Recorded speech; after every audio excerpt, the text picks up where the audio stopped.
Hey guys, welcome back to a new video. I'm Stephanie West. I'm a licensed counselor here in the state of Michigan.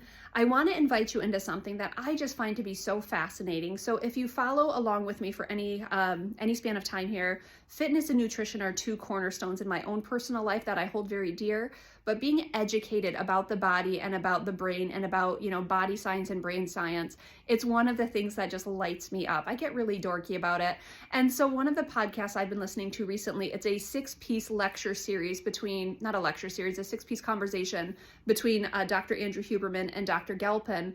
And they're like 3 to 4 hour episodes, and there are 6 of them talking about just what fitness is, what fitness does.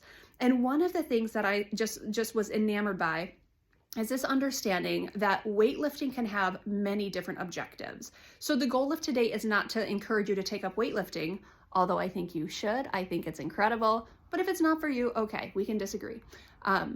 But here's what I know. When I go to the gym and when I see a whole host of people engaging in weightlifting, I am probably watching a huge diversity in objectives and goals, even though people might be engaging in the same activities. And so up on the board here on the podcast I'm referencing, they're talking about 9 different objectives for weightlifting. And so if we go into what are my options, and again, I apologize for the glare, but I'll go, not the glare on the board, I'll go ahead and read them to you. People engaging in weightlifting might be working specifically on skill and technique. They might be working on speed. They could be working on power, which is speed times force, which is going to be different from speed. They might be working on strength training, so specifically wanting to increase the amount of weight that they can push or pull. They might be working on hypertrophy, so they might be working on the aesthetic, the visuals of musculature. They might be working on musculature endurance. They might be working on anaerobic capacity. They could be working on max aerobic capacity, or they could be working on long duration steady state. Now, here's why that matters. I go to the gym, I know what I'm working on. Right now, I do progressive overload for hypertrophy specifically, and I know that I want to shift to strength at some point. Now, those two things might actually work against each other to a degree, so I'm going to have to fine tune my program so that I'm not using, one goal to work against another goal. I'm going to have to stagger things in a certain way, or I'm going to have to be intentional about how I engage them. But because those are my goals, things like speed are probably actually off limits to me to a degree because it works against the time under tension that I need for some of my other goals.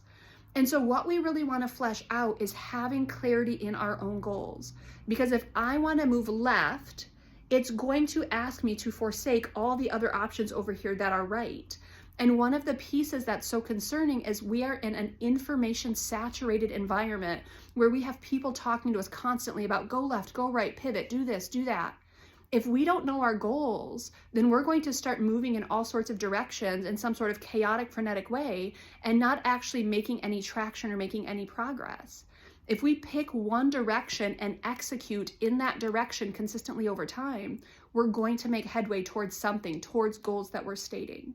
But if I see the same people, so I go to the gym and I see a whole host of people doing the same thing. That's what I intended to say. I see people doing the same thing. They might be working towards different goals. We need to get so clear on what our goals are. What are we actually trying to accomplish? And then create a plan from there. If it's a matter of just listening to the next expert, listening to the next piece of advice, listening to the next fad and trend, we're going to constantly be having whiplash and going back and forth and pivoting, and it's going to be chaotic.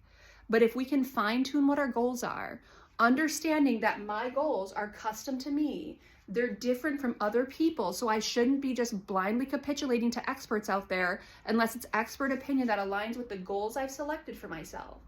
If I'm not being intentional in that way, I worry about the spin cycle that happens.